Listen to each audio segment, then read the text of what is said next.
Hello guys, as you know, our first chapter is over and today we will start our second chapter which is acid, base and salt. तो general discussion से start करते हैं acid, base and salt chapter को। Chemistry के अंदर आपको पता है कितने सारे कंपाउंड्स हैं, तो उन कंपाउंड्स को केमिकल प्रॉपर्टीज के बेस पर क्लासिफाई किया जाता है थ्री कैटेगरीज में, एसिड्स, बेसिस एंड सॉल्ट्स। इन तीन कैटेगरीज में डिवाइड किया जाता है। There are so many compounds in the chemistry, on the basis of their chemical properties they are classified into three categories, acids, bases and salts. तो इस chapter में पहले हम डिस्कस करेंगे एसिड एंड बेस को और फिर स्टडी करेंगे हम सॉल्ट्स को, क्योंकि जो सॉल्ट बनते हैं वो एसिड और बेस से ही बनते हैं। अब सबसे पहले केमिकल प्रॉपर्टीज पढ़ने से पहले हम किसी भी कंपाउंड की फिजिकल प्रॉपर्टीज के बारे में पता लगाते हैं। अब जो एसिड और बेस है हम कैसे पता लगाएंगे which is acid and which is base, ये बहुत बड़ी चीज है।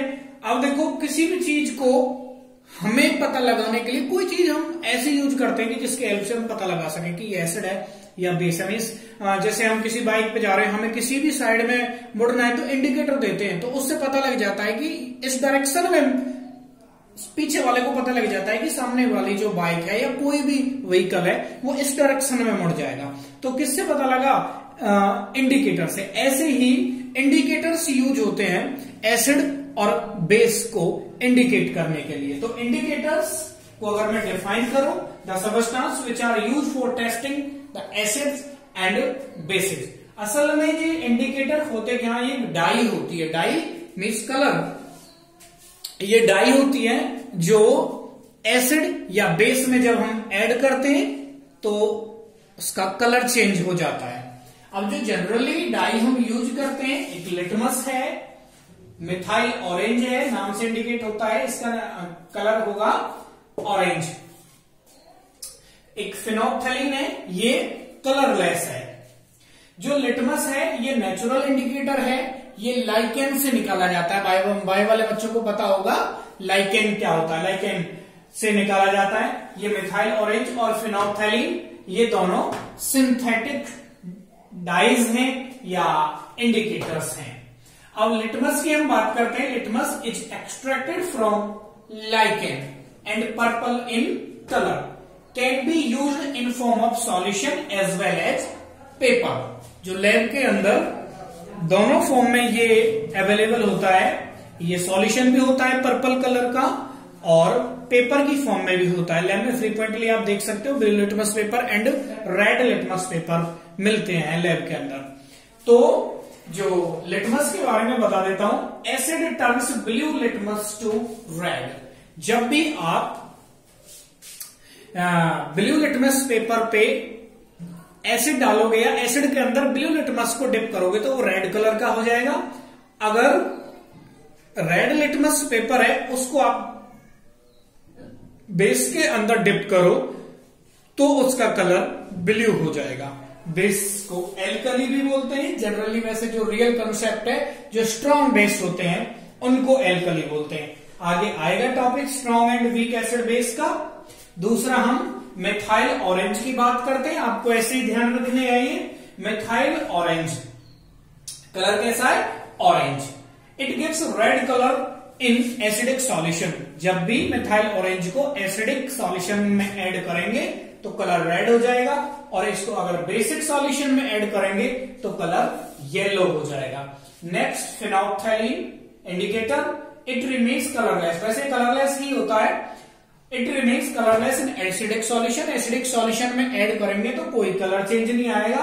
अगर बेस में करेंगे तो ये पिंक कलर देगा। हमें ध्यान रखना है, लिटमस का ध्यान रखना है। एसिड करता है ब्लू टू रेड, बेस करता है red to blue. Methyl orange red in acidic, yellow in base. Phenolphthalein colourless in acid and pink in basic solution.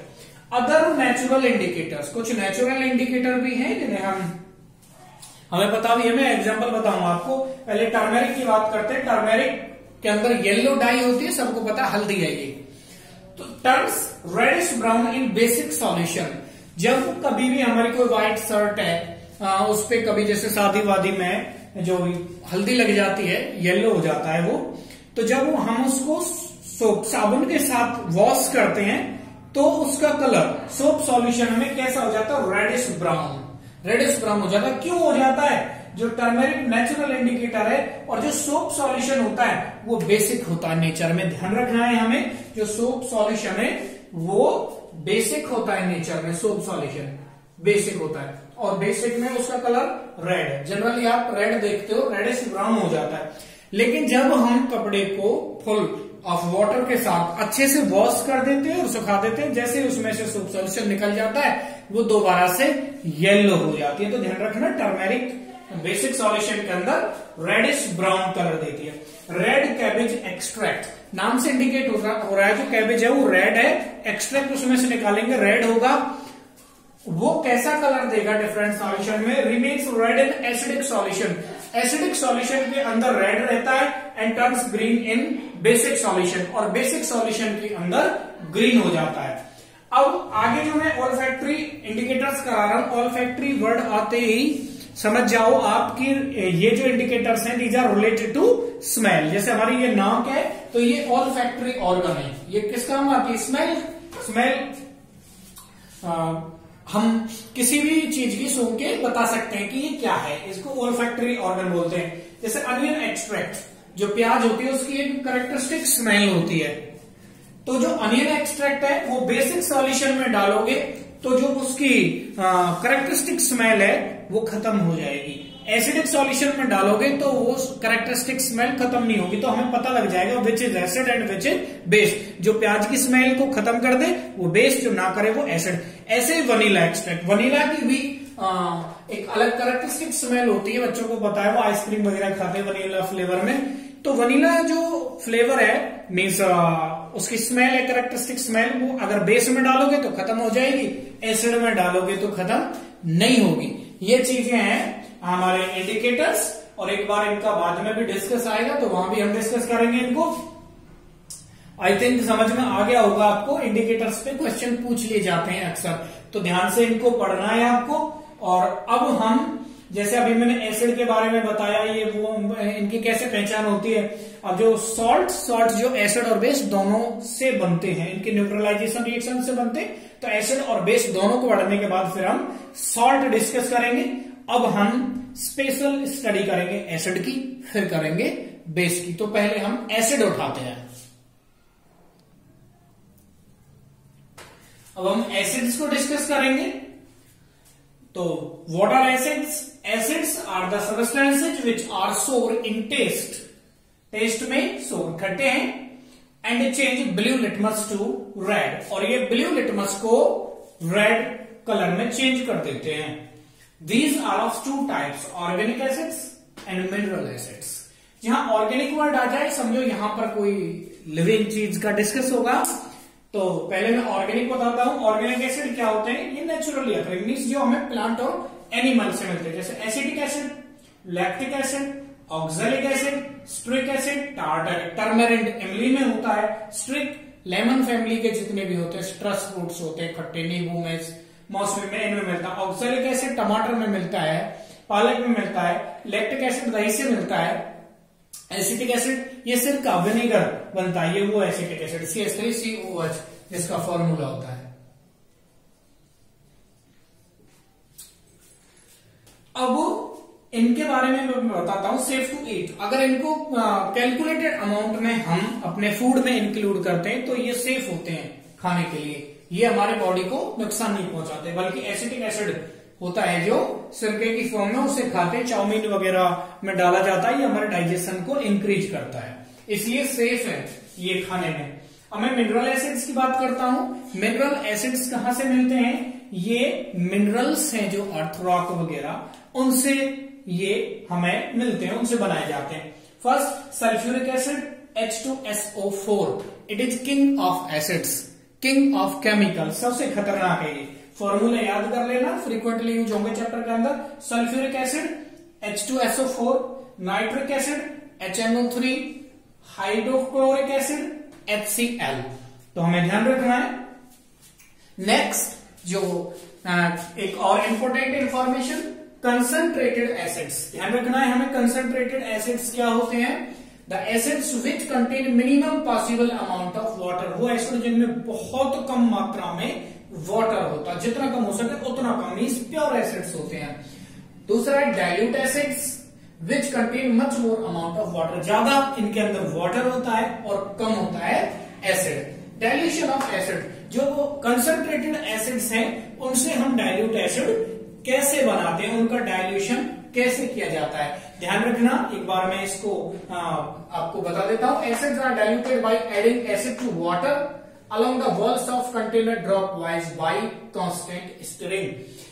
जब डाइल्यूशन करना है एसिड का तो एसिड के अंदर वाटर नहीं मिलाया जाता, क्योंकि ये एक्सोथर्मिक रिएक्शन है। लार्ज अमाउंट ऑफ हीट इसके अंदर से रिलीज होती है विच में बी डेंजरस। बंपिंग हो सकती है, आपके कपड़े, आपकी बॉडी जल सकती है इससे। तो क्या होगा, आप जब एसिड का डाइल्यूशन कर रहे हो किसी कंटेनर में, पहले पानी लो, उसमें धीरे धीरे ड्रॉप वाइज और कंटेनर्स की वॉल्स पे डालो एसिड को ड्रॉप वाइज, और लगातार इसको हिलाते रहो, जिससे जो एनर्जी निकले वो वाटर के अंदर एब्जॉर्ब होती रहे। तो समझ गए होंगे आप डाइल्यूशन ऑफ एसिड कैसे होता है? By adding acid to water dropwise with constant stirring, not by adding water to acid. ध्यान रखना है हमें। कोई पूछे कि क्यों? Because it is highly exothermic reaction, so acids are added to water, not water to acids. अब हम प्रॉपर्टी डिस्कस करेंगे एसिड्स की। ध्यान देना, एसिड्स की हर एक प्रॉपर्टी अपने आप में खास है और इनसे ही क्वेश्चन निकल के सामने आते हैं। वैसे तो अब जो मैंने प्रॉपर्टीज लिखी हुई है इनमें से एक लास्ट रिएक्शन को छोड़ के बाकी आपको मैं ऑलरेडी फर्स्ट चैप्टर में करा चुका हूं, तो मैं प्रॉपर्टीज की डिस्कस करता हूं। फर्स्ट प्रॉपर्टी, सोर इन टेस्ट। ऑलरेडी बता चुका हूं आपको, जो एसिड्स होते हैं वो टेस्ट में सोर होते हैं, खट्टे होते हैं। Change blue litmus to red, और जो ब्लू लिटमस होता है उसका कलर कैसा कर देते हैं? Red. They conduct electricity. Acids अपने डाइल्यूट फॉर्म में इलेक्ट्रिसिटी को कंडक्ट करते हैं। And the substance which conduct electricity in their aqueous state called electrolytes. Electrolyte कहलाते हैं। कोई सा भी एग्जांपल ले लो, H2SO4 एक्वस स्टेट के अंदर 2H positive plus SO4 2 negative ions में टूट गया। अगर HCl है एक्वस तो ये टूट जाता H प्लस Cl नेगेटिव, ऐसे टूट जाते हैं एसिड्स। तो ध्यान रखना है, इलेक्ट्रिसिटी को कंडक्ट करने के लिए दो चीजों की रिक्वायरमेंट होती है। मैं जनरल कंसेप्ट बता रहा हूं, या तो अनपेयर्ड इलेक्ट्रॉन हो जिन्हें फ्री इलेक्ट्रॉन बोलते हैं, या फिर चार्ज आयंस हो। यहां पर हम सॉल्यूशन, एक्वा सॉल्यूशन की बात कर रहे हैं तो इलेक्ट्रॉन्स का कोई लेना देना नहीं है। यहाँ पे जो कंसेप्ट लगेगा वो आयंस वाला बनेगा।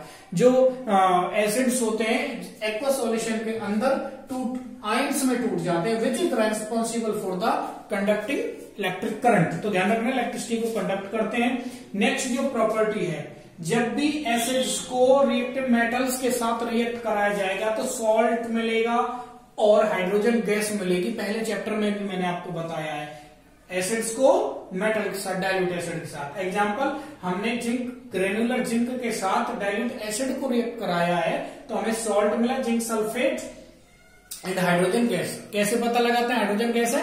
जिस टेस्ट ट्यूब के अंदर ये आपको एक्सपेरिमेंट करोगे, टेस्ट ट्यूब के माउथ पे मैच स्टिक ले जाओ, बर्निंग, जलती हुई, तो चट की आवाज, पॉपिंग साउंड आएगा, प्रूव हो जाएगा हाइड्रोजन गैस है। ये वही प्रॉपर्टी है, मैंने इसलिए बताया था। These are not just reactions, these are also properties. ये प्रॉपर्टीज है मेटल की भी और एसिड की भी, ये बार बार आएंगी। नेक्स्ट, मैंने जैसा बताया था आपको, जब भी एसिड को मेटल कार्बोनेट और मेटल हाइड्रोजन कार्बोनेट के साथ रिएक्ट कराया जाएगा तो सॉल्ट मिलेगा, साथ में वाटर बनेगा। अब की बार जो गैस निकलेगी वो CO2 कार्बन डाइऑक्साइड गैस निकलेगी। ध्यान रखना, यहाँ कार्बोनेट है, ध्यान देना, कार्बोनेट है तो CO2 गैस निकलेगी। एग्जाम्पल, पहले हमने लिया sodium carbonate, dilute HCl hydrochloric acid के साथ रिएक्ट कराया तो सॉल्ट बना NaCl सोडियम क्लोराइड, साथ में CO2 गैस निकली और वाटर है। ऐसे ही सोडियम हाइड्रोजन कार्बोनेट, एक बार हमने अब हाइड्रोजन कार्बोनेट लिया, वही रिएक्शन का है, तो सेम सॉल्ट सोडियम क्लोराइड, मैंने नाम नहीं लिखा, ऊपर लिख रखा है, CO2 गैस एंड वाटर बना। हम कैसे प्रूव करेंगे कि ये जो गैस निकली है वो CO2 है? इसको calcium hydroxide means lime water के अंदर से पास कर दो तो वो लाइम वाटर है, मिल्की हो जाएगा। मिल्की होने का मतलब उसके अंदर कैल्शियम कार्बोनेट प्रेसिपिटेट बन जाएगा, जिससे वो सॉल्यूशन मिल्की हो जाएगा। अगर आपने ये CO2 कार्बन डाइऑक्साइड गैस इस सॉल्यूशन के अंदर एक्सेस में पास कर दी, एक्सेस में पास करने का मतलब मिल्की होने के बाद भी आप CO2 पास किए जा रहे हो, तो इसका मतलब कैल्शियम कार्बोनेट बन चुका है। ये रहा वाटर भी और कार्बन डाइऑक्साइड गैस को फिर उसमें पास कर रहे हो आप, तो ये जो कैल्शियम कार्बोनेट है, मैंने बताया प्रेसिपिटेट बनता है, ये प्रेसिपिटेट मींस इनसॉल्युबल, तो ये दोबारा से सॉल्युबल बन जाता है, कैल्शियम हाइड्रोजन कार्बोनेट का फॉर्मेशन हो जाता है और ये सॉल्युबल हो जाता है, जो कैल्शियम कार्बोनेट बनता है ये।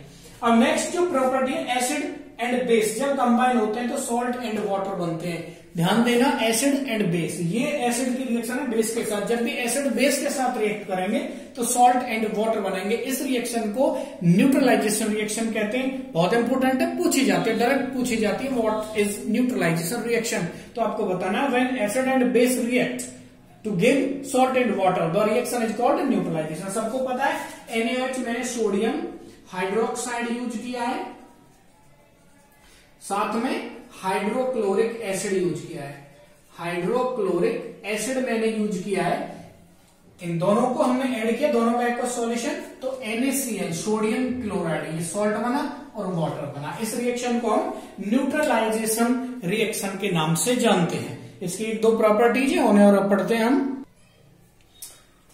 नेक्स्ट जो प्रॉपर्टी है वो है metal oxide plus acid which gives salt and water. इससे जस्ट पहली प्रॉपर्टी को देखो जो मैंने नंबर 6 पे करवाई है, वहां भी हमको सॉल्ट एंड वाटर मिला था। इसमें से एक क्वेश्चन निकल के आएगा, ध्यान रखना। पहले मैं जनरल करवा देता हूं। जब भी मेटल ऑक्साइड को एसिड के साथ रिएक्ट कराया जाएगा, अब हम एसिड पढ़ रहे हैं तो पहले हम एसिड को बोलेंगे, when acid are reacted with metal oxide which gives salt and water. Copper oxide को HCl हाइड्रोक्लोरिक एसिड के साथ रिएक्ट कराया, CuCl2 copper chloride and water मिले हमें। कोई दिक्कत नहीं, हमारी रिएक्शन कंप्लीट हो गई। लेकिन एक चीज ध्यान दो, इससे पहले रिएक्शन में भी हमें सॉल्ट एंड वाटर मिले थे, एसिड वहां भी था, लेकिन एसिड की जगह क्या था? बेस था न्यूट्रलाइजेशन रिएक्शन में। अगर एसिड बेस के साथ सॉल्ट एंड वाटर देता है, इट मींस इसने मेटल ऑक्साइड के साथ भी सॉल्ट एंड वाटर दिए, वो रिएक्शन है। इसका मतलब जो मेटल ऑक्साइड है इसका जो नेचर है वो बेसिक नेचर है, ये चीज ध्यान रखना। क्वेश्चन इस टाइप से पूछा जाता है कि मेटल ऑक्साइड एसिड के साथ सॉल्ट वाटर देता है, ये रिएक्शन क्या प्रूव करती है? ये रिएक्शन प्रूव करती है कि जो मेटल ऑक्साइड है उसका नेचर बेसिक होता है नेचर में। नेक्स्ट, एसिड है कोरोसिव नेचर। जो एसिड होते हैं वो कोरोसिव नेचर के होते हैं, इनकी प्रेजेंस में मेटल्स कोरोड हो जाती हैं, जैसे लोहे पे जंग लग जाता है, जिसमें H2CO3 कार्बनिक एसिड का इंपोर्टेंट रोल है। अभी उसी पे आते हैं हम।